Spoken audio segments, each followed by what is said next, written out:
think I'm live.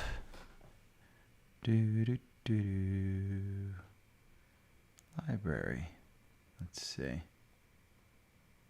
Your channel. I am live. Sweet. Okay. I'll close it. Oh, I'll hit that. I think I'm live. I'm going to turn it down. Okay. I'm going to start going over stuff. I'll keep an eye on the chat. Live chat. We'll wait a little bit. I got to look at my notes. So I went over this today. Let's see. Let me make sure I'm using the right mic. Audio. Yeti mic. Okay. Sweet. We've got tons of stuff. And hit that thumbs up. OPEC. Big news of the day. OPEC. They cut production by 2 million barrels. 2 million. I can't make this smaller. I wish I could make it smaller. I guess I can't. 2 million barrels. 2 million. And I don't know why. Why is that like that? Oh, well. So your oils, I've just posted this, COP. There was a thing out on Dominic Chu's Twitter today. I'll look at it here. I retweeted it. So let's go to my Twitter. And I kind of covered this one on the podcast, which I just posted if you want to listen. But let's see. Dominic Chu. I love that, by the way. If you haven't watched this one, David Portnoy. It's a video of his trading journey starting in early 2020. But this, Dominic Chu, posted mega cap stocks that have bounced in the last 2 days. Let's see if we can pull this up. I've got it in my notes. But it's an interesting list because I will ruin it. But 4 out of the top 5 I've been kind of screaming about for the past 2 days, mind you. ConocoPhillips, COP, been touting that one. Week to date so far, 13.98%. Chevron, said under 150, buy it. Dipped under 150, it's up 10%. Exxon, I personally own it. I've said, hey, it's under 100, buy it. I think it got under 90, it's up 10%. NVIDIA, that's the only one I haven't touted. And the reason is NVIDIA is still expensive. Even with the run up or the run down. We go into FinViz here and you can see PE is still 43 for NVIDIA. And NVIDIA, if I were to look at, let's look at AMD, which is their rival. AMD has very good chips, just like NVIDIA does. I got to let the dogs out. Hold on 1 second. But you can see AMD 28 versus 43.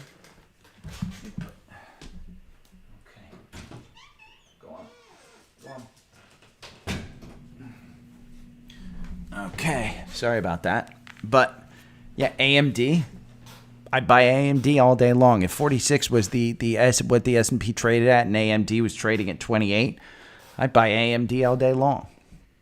And then the fifth one is Qualcomm. And you guys know how I feel about Qualcomm. We just talked about the PE of AMD being 28 and NVIDIA being 43. Qualcomm is 10. And these are the guys in 5G. That's why I like Qualcomm so much. Plus, unlike AMD and unlike NVIDIA, you get a 2.45% dividend. So out of those top 5, I like that one. But we talked about, you'll also notice COP, XOM, CVX, all oil, Sorry, I've got to take a drink of water. But all oil. My dad's going to the gym. Oh, excuse me. This is what the cold, dry weather of New Jersey will get you. But COP, XOM, CVX, they're all oil. They've all had recent run-ups on the algorithm here. 106.93. You're trading at 114 today. I like that one. So you can trade any of the oils. Again, if you go to my daily stock picks, Twitter, I kind of post up here. Even if you go to the description of the podcast, you'll see I post up here CVX, XOM, COP, MRO, DVN, PDX. My personal favorite is DVN.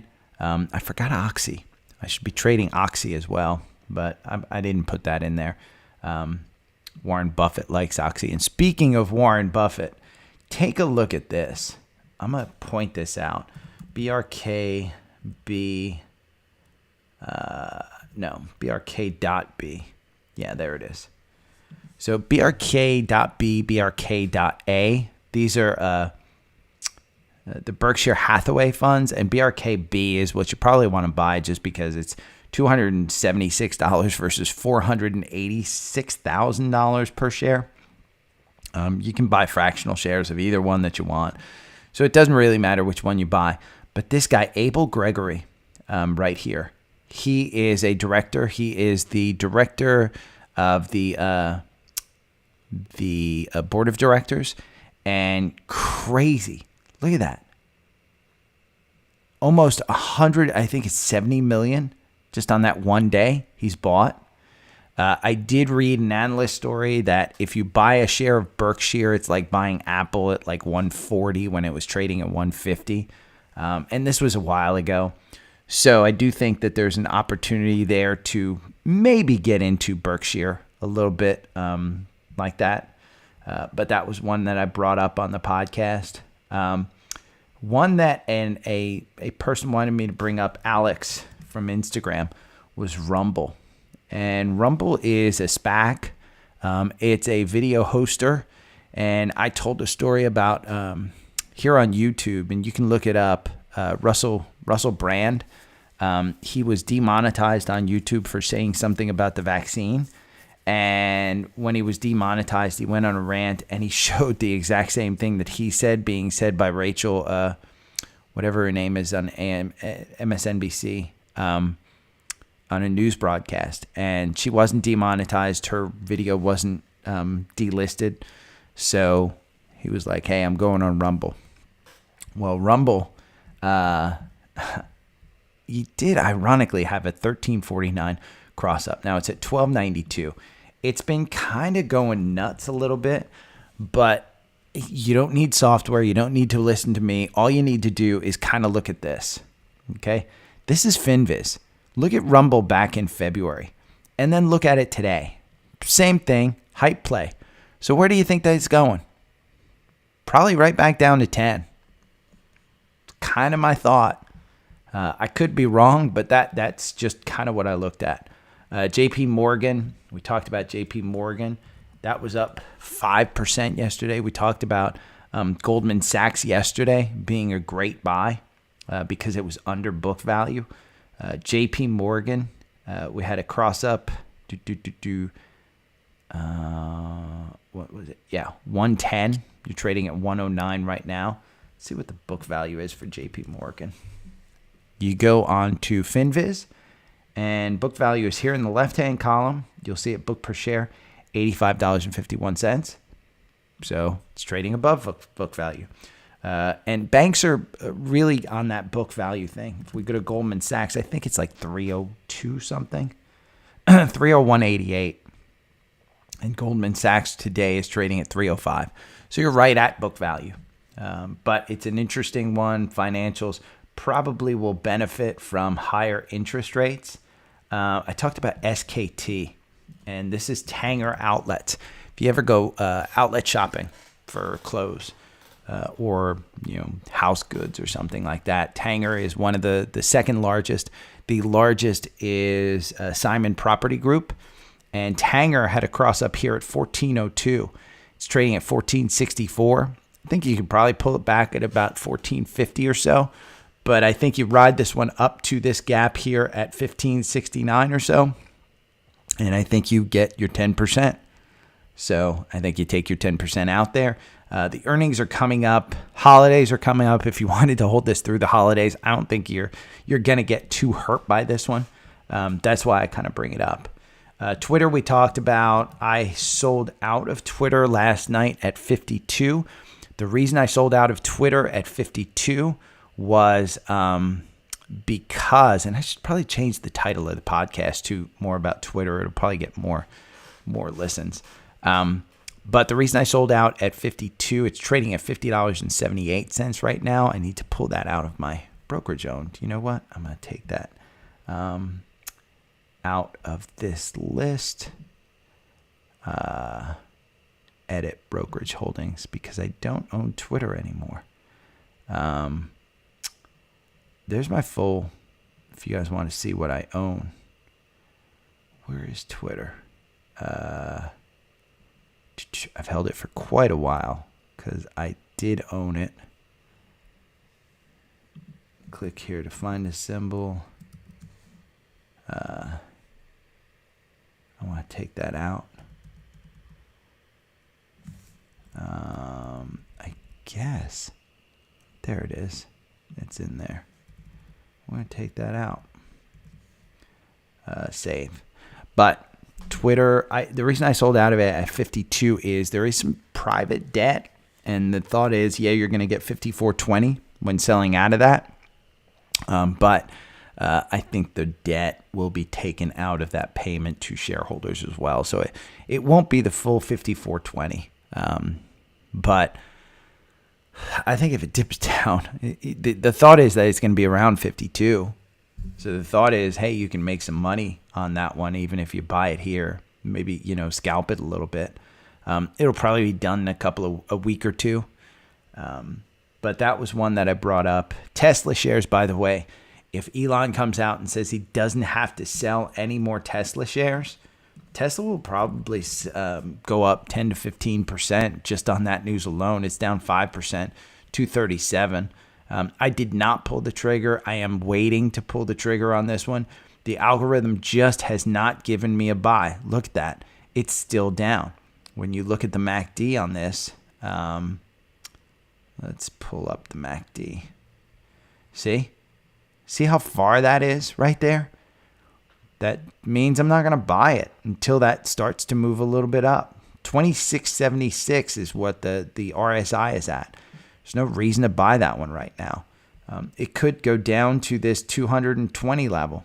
If it goes down to that 220, if it goes below 200, I'm buying this one all day long. Hey, hit that thumbs up button. But yeah, we talked about Abel Gregory, the guy from buying the Berkshire Hathaway. CS, Credit Suites. I talked about this one. Credit Suites is an interesting one because Zip Trader Charlie, if you're watching me on YouTube, just go into Zip Trader Charlie and watch his video from last night. Once you're done watching me, watch Zip Trader Charlie. It literally just put in Zip Trader and you'll find him. And last night's video is all about how Credit Suisse is worse than everybody's saying. There's some logic to it. I'm not that doomsday-ish that I think that. So my preference for kind of the market is that we will be fine. Credit Suisse, I kind of brought it up that you could buy it at $3.30.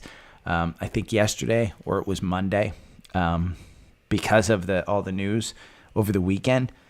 You have a MACD cross up here at 416. It's trading at 420. 5 years from now, we here, if we go over, this is what's interesting. So we just talked about book value on the banks. Well, this is a bank. They're not making money. The book value on this one is 17. You're trading at 4. 3 times under your book value. It's not a great bank.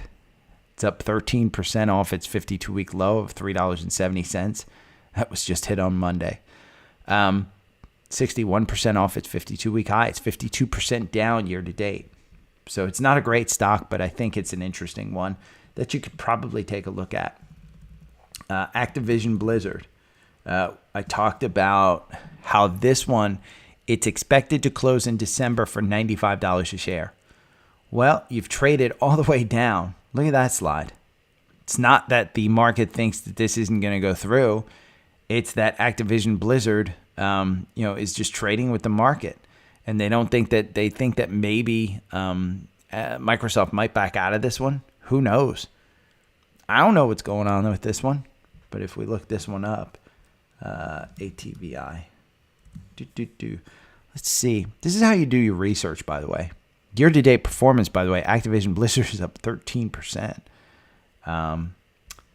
Look at that. The last rating upgrade, Atlantic Equities, $95 to $84. I don't know why they're reducing their price target.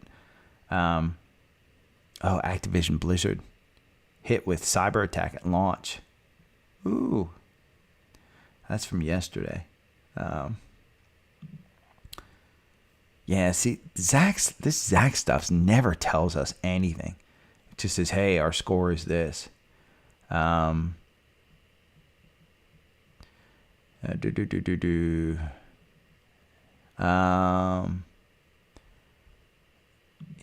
is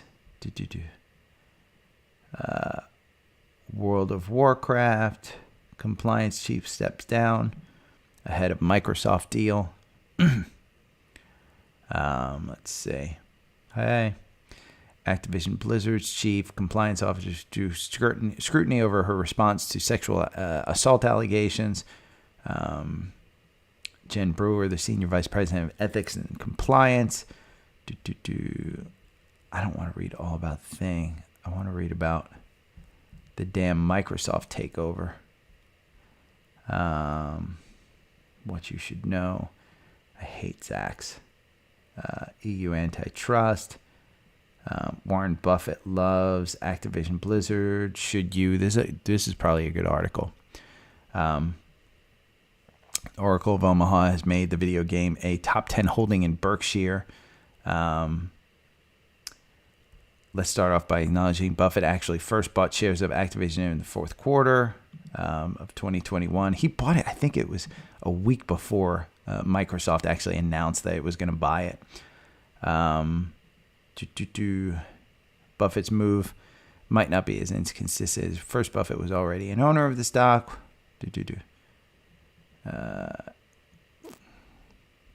Read this article.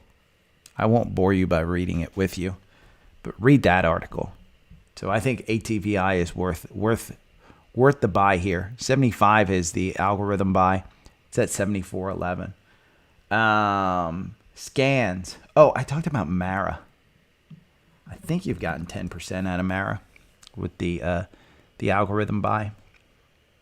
Let's look at Mara. Mara is a cryptocurrency miner. Great company to buy if you believe in cryptocurrency because they have actual assets. So it's not going to zero like a crypto coin could. $10.70 was the buy. You're at $12.03. Almost 20%. So since I kind of triggered on it, late last week, $10.70. The algorithm makes you 500% in this name. The buying and holding makes you 549%. Your average win is 99% in this. All right, that's 500 candles, 1,000 candles. We can go back even further on TrendSpider if we wanted to. But this algorithm, this is the type of stock that, God, you want the algorithm for. The problem is they only wins 36% of the time. But if I can make 500% with only winning 36% of the time, I'm taking that all freaking day long. It won't let me go further than this. I don't think it covers the 5,000 candles. Yeah, it won't go back all that much. But the run up here was 30 to 60 and stuff like that. So I talked about Mara scans. the scans that I did, Neo, I said you could buy Neo, Chinese company. They're opening up, so auto sales will probably increase. Not a huge fan of the company. I'd rather buy and own Tesla, but it does have some value as a trading stock. You win 30% of the time. The average win is 18%. The algorithm just triggered at 1672. It's down at 1582. So it could be one of those wins. You can obviously see that it just hasn't won. And that run down there, you can go into FinViz and look at why. I didn't do research into why. The only reason I brought it up is, again, this is the scan portion of the podcast that I do.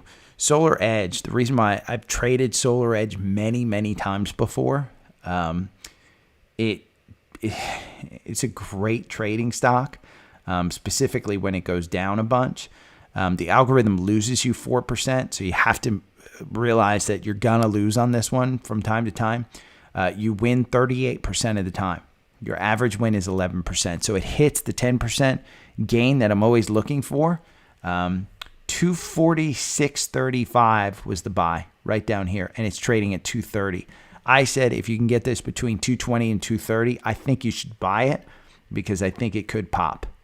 You can see the last trade was 277 here, September 7th, popped up. September 21st, you sold out for a 5% gain. But see that button hook right there?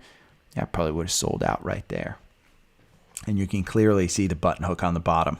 Again, remember the algorithm gets you a button hook on the top, gets you a button hook on the bottom. You want to buy as close to that button hook as you can to try and catch those runs. Another one that I brought up is Skyworks Solution, SWKS. This is a semiconductor company that does semiconductors specifically for the iPhone. I think they do it for most every phone, but specifically for the iPhone.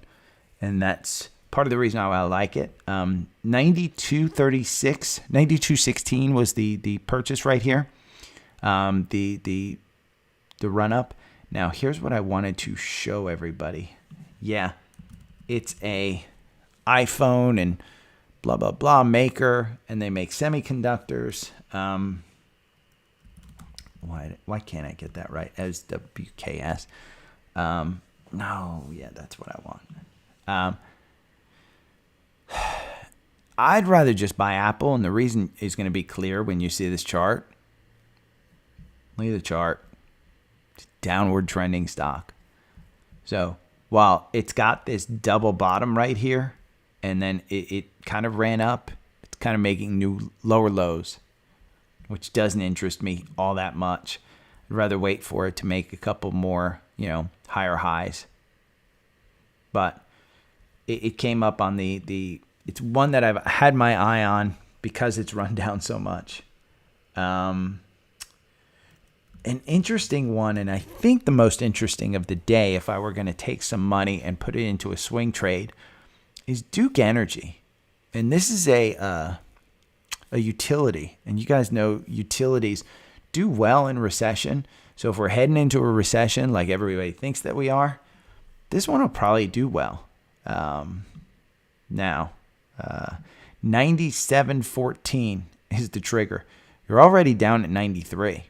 And you can see with the bump up here, it hasn't done much. Let's see what the analysts think is the average price target on this one. The forward PE is 19, so it is a little bit expensive. Look at that. Downgrade, August, 114, 112, 125, 120.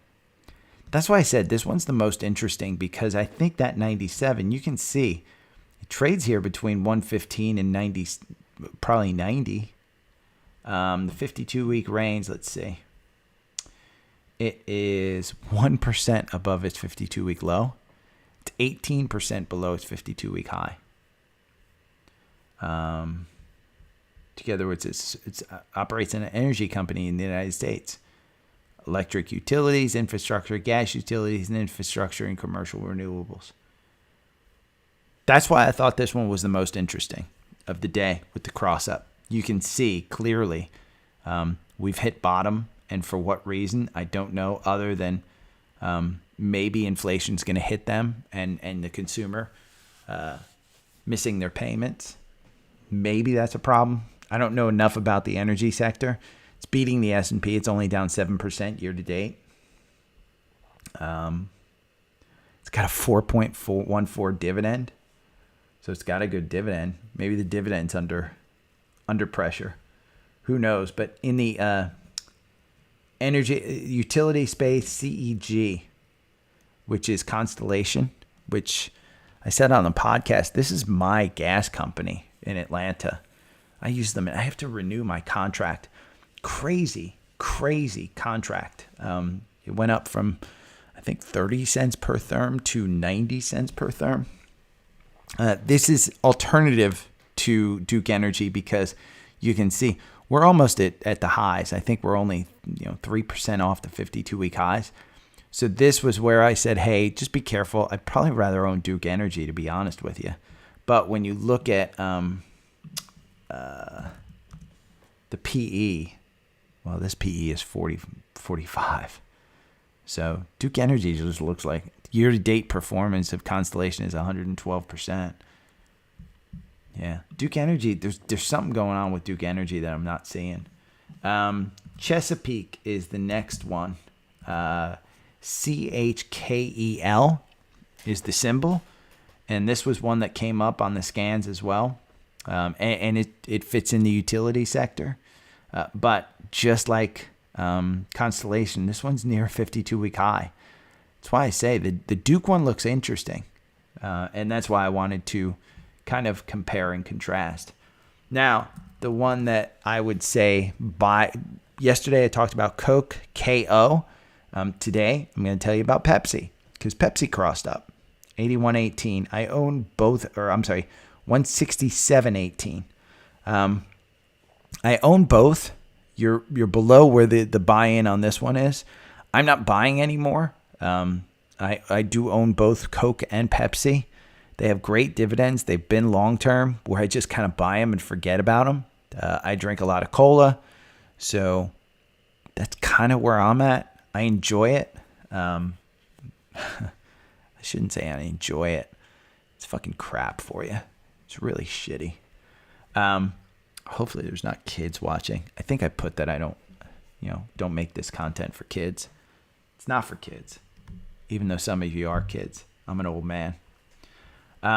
Any questions? Who wants to ask me a question? Let's see if anybody's chatting. Nobody's chatting. I'm going to wait. Oh, I'm going to take a drink of water. Hit me up with questions if you want. I'm only going to be on. It's 10:40. I'm going to stay on until 10:45. Then I got to go do yoga. Got to get my day started. I'm not doing well in the market, I don't think, today. But I'll take it after the past 2 days. Market's kind of downturned a little bit worse. Little bit worse. Let's see. Somebody hit me up on Twitter. Tom's hitting me up on Twitter. Been going up like at least 10% a day. XFOR. Tom's a doctor. He knows about this stuff. It's going up crazy. I am not playing that one though, Tom. Not a bit.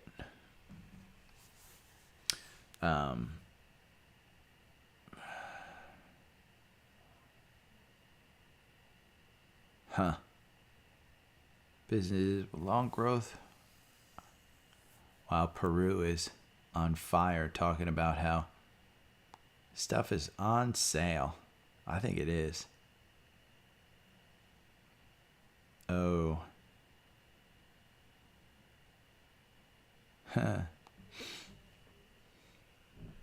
D-Man. Yeah, selling. I think you asked me about this before, D-Man.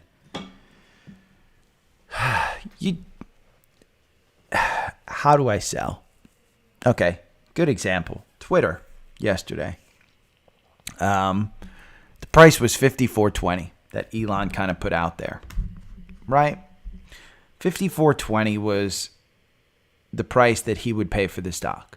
Well, I had hundreds of shares, not thousands of shares, but hundreds of shares. It was in the high hundreds, so it was a good amount of money. So $2 per share was not insignificant, but it wasn't significant enough to hang on for $2. So I said, okay, I'm going to sell this at 52. How to sell is very personal. You have to develop your own trading style, and that's why take a look at the algorithm. We'll bring up Apple, for instance. Since I don't trade Apple, I don't sell Apple whatsoever. I buy Apple. So the way I look at Apple is, should I have sold it? No. There's no way for me to get in and out of Apple fast enough and recognize these runs in order to trade it effectively. The algorithm makes you 38%. Buying and holding only makes you 25%. But am I willing to kind of chance it? No. It's kind of like, ask yourself what makes you buy. D-man, what makes you buy a stock? Is it the price to earnings? Is it that you think it's cheap? Is it that you think it's going to go up? Is it that you think, there's an opportunity? This is one that you want to you use the product, so you want to hold this forever. Take that and inverse it. Is it too expensive? Is it a product that you no longer use? Is it something that you think is going to go down? Inverse those things, and I think you can get to a great kind of, okay, I'm going to sell this. The one thing you can't do, and I'm guilty of it, every trader's guilty of it, everybody in this industry, everybody who has ever bought a stock is guilty of this. Don't fall in love with the stock. This isn't something where you're going to use it. It is a piece of paper. It is something that you should have no emotion with. And emotions in stocks is what makes you hang on. Realize that, and that will get you over the hump on a lot of this. I'll give you for a recent example, Tesla. It was prior to the split, and it was trading between 700 and 900 on a regular basis. And I said, anytime this gets, it was 600 and 900. I said, anytime it gets under 650, buy it. Anytime it's over 650, think about selling it. Well, the earnings were coming up, and I said, you know what? I think I had like a $20,000, $30,000 stake in Tesla. And I said, it was at 750, and it was right before earnings. And there was a question about, is earnings going to be good because the deliveries weren't that great? So I said, you know what? I said to myself, am I going to be upset if this one goes back down to, even though I bought it at like 630, 640, somewhere in that neighborhood, am I going to be upset if this one just goes back down to, 600? And while I could buy it, I was like, I'm going to be upset because I should have sold it at the 750 mark. So I think it was the day before earnings, and I said it on the podcast, but I sold half.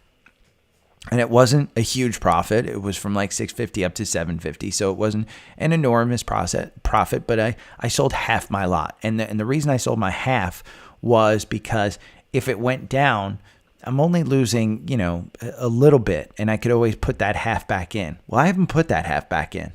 And let's bring up the Tesla chart so we can look at it. Because pre-split was right before the earnings, I think it was.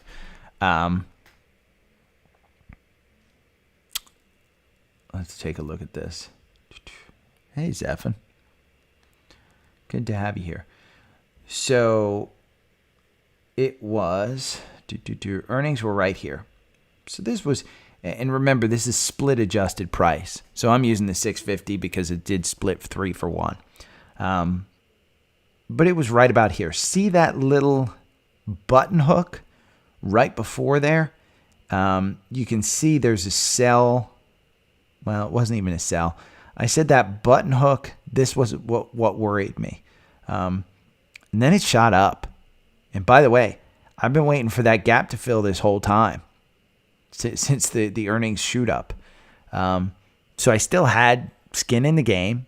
If it went down by 5-6% that day, I could always sell and take a less of a profit because I did have, I think it was somewhere in the neighborhood of 6, 7, 8, 10% profit, somewhere in that neighborhood. But I could sell. And that was where I decided. Now, I haven't put the money back in, but I've been looking at it. And I kind of went over it. I think I went over it. But take a look at this MACD. Let me move this up. That does not make me think that I should put more money into this. Even though the RSI is down at 25, that right there, that MACD tells me it's still in a downward trajectory, and you always want to trade the trend. Now, on the upside, if I saw this here, hell, I'm selling this shit. What about right here? And you can't see the price, but what about right here? I'm selling that. So what makes me sell? What makes me buy? You got to kind of come up with your own theory here. But I can tell you, I watch the charts. I watch some of the catalysts like earnings and dividends and stuff like that. Yeah. How much of my portfolio do I use to trade? I feel like I buy and hold everything and don't get out of anything because I'm so unsure. D-man, it depends how old you are. Zephan, I know, is a youngin'. At his age, I wasn't trading. I was buying and holding. I was finding good stocks and buying and holding them. If I knew a stock was a risky one, I would trade it. If I thought it was a long-term hold, I was identifying it before I even got in. And the large majority of my stuff was buy and hold. So don't be offended by that or scared of that whatsoever. The portion of my portfolio, I would say, I've kind of gone over this earlier in podcasts. I probably just haven't done a good enough job of doing it recently. I have a 40-40-20 approach. So 40% of my portfolio, and it might even be higher, but just because Apple's become such a big portion. 40% of my portfolio, I don't touch. I just don't touch it.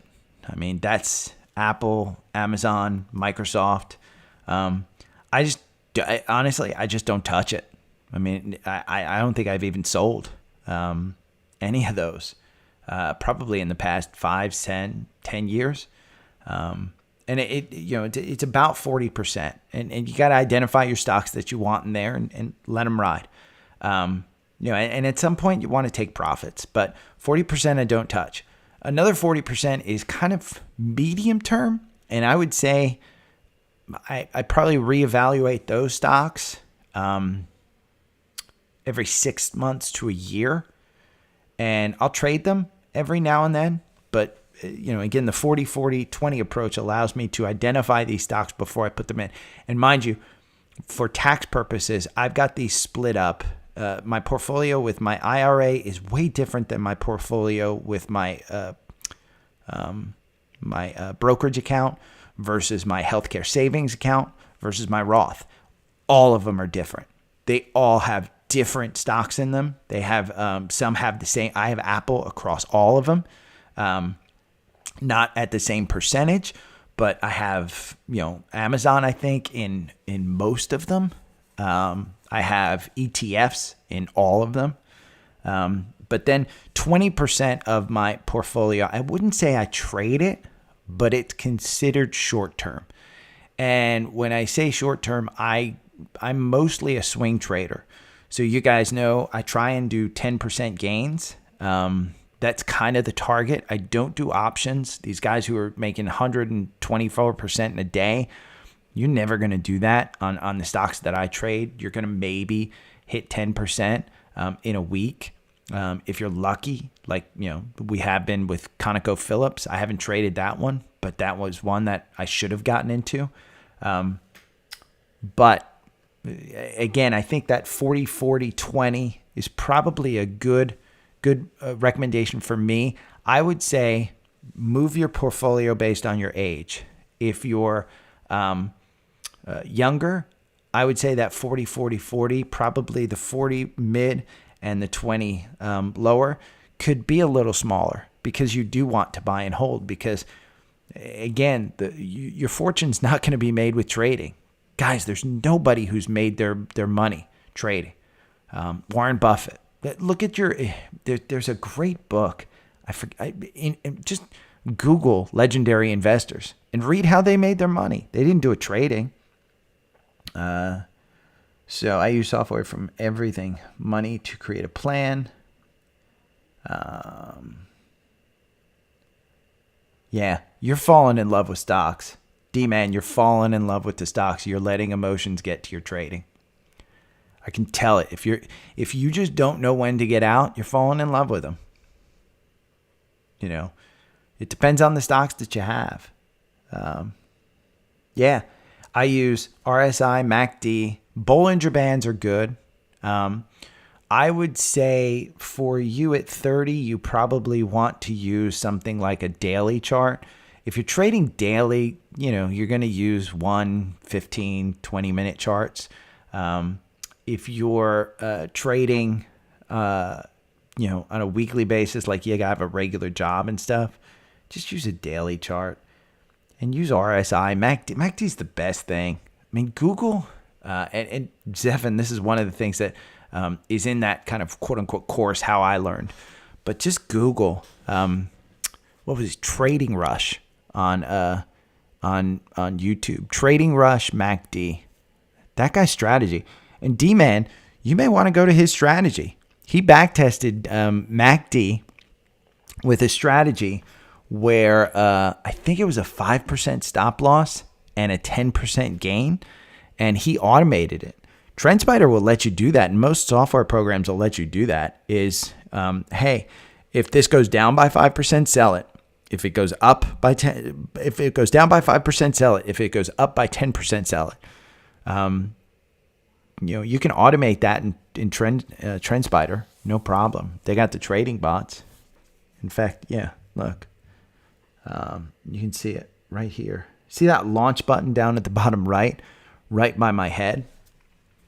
The screen's cut off, but that says launch as trading bot. So I can take my algorithm and launch it as trading bot. I ain't doing that.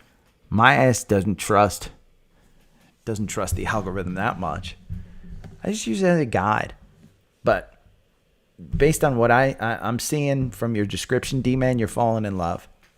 Don't fall in love. Get emotion out of it.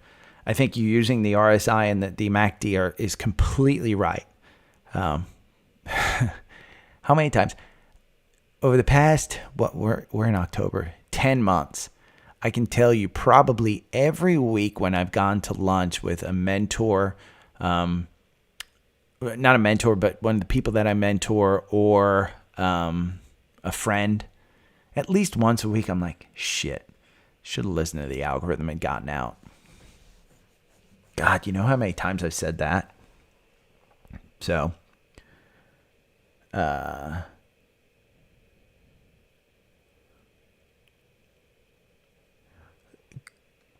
who should I guide you to? There's a lot of day traders that are just chumps here on YouTube. I don't like them. Like, Ninja Trader? Guy's a chump. Makes a lot of money, but he's a chump. He's selling you a course. I guarantee you, and I think it was Ricky Gutierrez or somebody that is on YouTube who trades. Somebody said, or maybe it was Beheza, who I like, but one of the guys on YouTube said, yeah, course, They make 95% of their money from course. 5% is, they lose money day trading. But I would send you over to, I like 4-hour charts. And the reason I got into 4-hour charts was basically because I don't want to sit at my computer and look at charts all day. I did day trading where I was using 1, 5, and 10-minute charts. And I was sitting there completely stuck to my computer. Sometimes I wouldn't trade the whole day, but I'd be sitting there staring at charts for 6 to 8 hours. And I was like, F this. So I signed up for TrendSpider, found out that I could get alerts via text. And so I didn't have to look at charts. And so, the alerts that I set to 4-hour, the reason I did 4-hour was A, back testing. It just performed better. B, I could get alerts at 1:30 in the afternoon and 4 o'clock in the afternoon on a 4-hour chart. And I was like, that's perfect. That is perfect. By the way, Devin's coming up on $70 a share. Yeah. D-Man, dude, I could probably use you as a home contractor since you work at Home Depot. You guys at Home Depot are awesome. I wish I could work at Home Depot. I'm probably just not that knowledgeable. Honest to God, I'm dumb. You're falling in love. But the 4-hour charts in my mind are the best. I would tell you, if you're falling in love with stocks, use a mix of 4-hour, the daily, and the weekly. And if all three are telling you to get out of a stock, get the F out. Dump it. You know what you could do, D-Man? Take your entire portfolio. Sell one stock of each today. I hate telling you that because it's a down day. But get into the realm of not falling in love with stocks and just sell one share of each. One share of each stock. And then wake up tomorrow and regret it because we'll be up tomorrow. I have this discussion a lot with people on Instagram. They're like, how do I know how to sell? Because I think it's going to, you know what? Let me show you a chart because this was, if you guys have been listening for a while, the call I made in June, which was pretty legendary in my mind, was Boyle. I saw Boyle running and I said, okay, I'm going to kind of run this out to the group. Why does it do this? It always does that. It pulls up this damn BOIL. But Boyle was a great one because in June, you can see it was July. June, I said, you know what? You got to get out of Boyle. And we had made quite a bit of money of Boyle. Let's pull it back here. We're going to load that. And I'm going to shrink it down a little bit. I'll just give you a perfect example of listening to my podcast and some of the questions that came up. So there were a lot of people, and I mean a lot of people, who bought into Boyle when I got them in here. I said, you're still in. It's climbing. It's crazy. We had that button hook. I said, get the F out here at 87. People didn't listen to me, so they kind of held on. They were probably right. We ran up to about 108, and we went up here to 107, got another buy-in, and saw these button hooks, and I said, you know what? You're extended. Look at that. And people were like, yeah, but I don't want to give up. You think it's going to go to 150? Well, nobody knows exactly where it's going to go, but I thought it could go to 150. And I said, if you're willing to ride it out, ride it out. But in my mind, take your freaking profits and run. If you bought at 37 here and you sold at, say, what's that? 72, 74. 74. Say you sell at 74. You've doubled your freaking money.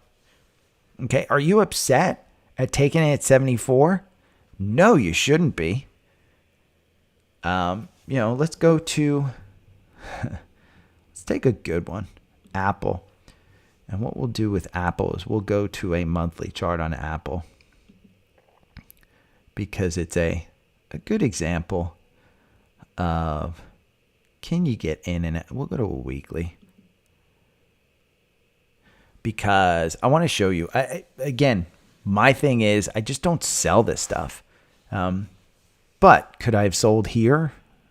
When it kind of button hooked like you see? Yeah, button hooked there. 2018, probably. But when am I getting back in? Am I upset that I held on here? No. Because you're at 53, you're at 144 right now. Am I upset that I didn't sell up here at 180? No. Because they're going to continue buying back stock and stuff. So, D-Man, I just, my psychology on you. You're falling in love. At 30, man. I'm telling you, go out there and break the psychology and sell one share of everything you've got. It's not going to break you, going to give you some money. Go and buy something else. Simple as that. But you are falling in love. I don't consider falling in love with a stock and at 30 thinking that, oh shit, I should have sold, a bad thing. Because what was I? 34 when I bought Apple for the first time. I have yet to sell it. I'm 52 right now. So that was way back 2004. So it's way back here. I'm not going to pull it back. Guys, I got to run. Hit the thumbs up button. Thank you guys for watching. Listen to the podcast. Hit me up. D-Man, Zephin, if you guys have any questions, you want me to look at stocks, anybody else out there that's listening, there's 5 people listening. If you guys are listening, hit me up on the socials. The links are down below. So hit me up. I'll look it up. I'll add it to the thing tomorrow. And do not invest in Rumble. Alex, I hope. Yeah. Yeah. Don't listen to the mofos who just tell you what to buy. Try and look at selling is the tough part. D-Man, no joke. Selling's the tough part. I've got, what do I have? I bought PayPal at like 200, 220. Shit, I bought Facebook at 300. Yeah, I still have those. So happens to everybody. There's a lot of research out there that says single stocks never make you money. In the long haul, you've got to be a genius to pick them. I got a friend who, and this is the last story I'm telling. He essentially in 2018, he and I bought Model 3s from Tesla. We both loved the car. He sold his entire IRA, I think IRA and brokerage, out of all the stocks that he had and put it all in Tesla. This was 2018. I think it was worth, I want to say 300, 400,000, somewhere in that neighborhood. It's worth about $10 million today. It's crazy. Hey, Jesse.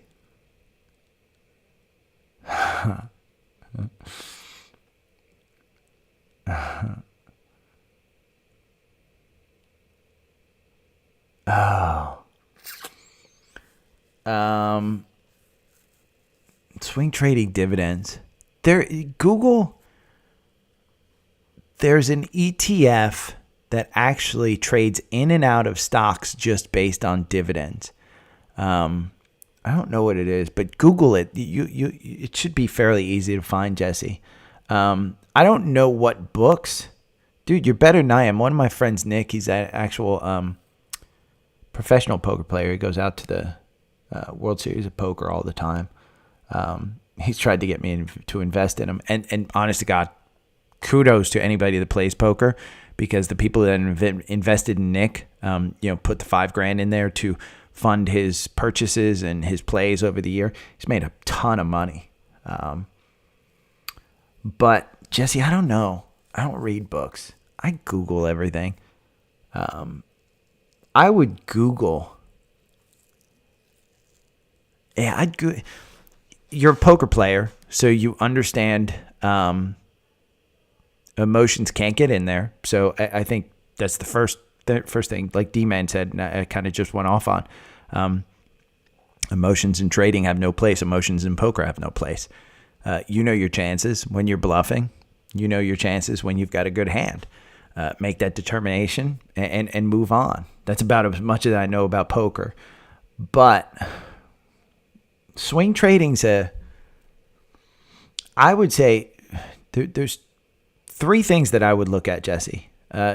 If you're looking to swing trade based on fundamentals, learn your fundamentals. Go into FinViz and just look up a stock and learn everything on that top box. Those are fundamentals. Simple as that. And then research, stocks that are comparative, like, Home Depot and Lowe's. Which one trades better? Walmart and Target. Which one trades better? Do that on fundamentals. If you want to swing trade based on charts, I would look up Zip Trader Charlie on when to buy, when to sell. He's got a great video lesson on that one. Myself and D-Man, we like MACD, RSI. I like Bollinger Bands. So stochastics move a little bit faster than RSI. There's some great stuff out there. But yeah. D-Man, thanks for that. I won't charge you guys for anything. I mean, that's the thing. I want to monetize based on ads, and that's why I want to do a newsletter. The only thing I'll charge you for is if I actually teach, and if I tell you where I kind of learn my stuff. And the only reason I do that, the only reason I'll ever charge anybody is because if I don't charge you, you won't use it. It's in one ear, out the other. And I'd like you guys, the people that if I take the time to do something, I want to know that somebody's going to listen. That's why the podcast started, is just because I knew somebody was listening. But, okay, now I got to start my day. I stayed on an extra half hour. Thanks, you guys, for watching. I'm probably heading back to Atlanta this week or next week. And on that, when I'm on my home computer, I'm going to be able to do this live one-on-one where I record the podcast and do OBS. It's just my MacBook. Doesn't work all that well. So, okay, I'm stopping this one. I'm going to shower, do yoga, and then I actually have to, if you guys want, you guys should subscribe to my buddy Rick, Election Insider, Richard Barron, I think he used Richard. If you guys don't know, he was the former director of elections in Fulton County in Georgia, one of the guys that Trump went after. He is a middle of the road. He hates Democrats. He hates Republicans. And I shouldn't say hate. He just understands there's bad people in both parties. The election was not stolen. The election was not rigged. The election was as fair as it could be. And Rick is an insider. He started a podcast called Election Insider Richard Barron. I don't care which side of the aisle you're on. He is an incredible, incredible human being who has been tortured, I would say, because he can't find a job. He has been out of work, rejected from plenty of positions that he's been qualified for. And it's kind of like if you ever watch like TV, CNBC, you see these background check people. That's what he has, where they just do background on him. And they're like, yeah, we don't want it. So yeah, I think I'm going to be a guest on his podcast later this afternoon. But I don't know if I'm talking about stocks, probably elections. Because I do think, I said it on the podcast today. What's Larry Williams' website? Larry Williams' website, who is a great chartist. And Jim Cramer likes him, which I should automatically hate him. ireallytrade.com. He's a great chartist. He says up until election day, we're going to have a run. So I'm hoping that he has. Yeah. Hey, D-Man, thanks for listening. Thanks, Jesse. Hit me up on the socials if you guys have any questions. I'm hitting stop now, seriously, because I'll talk forever. See you guys.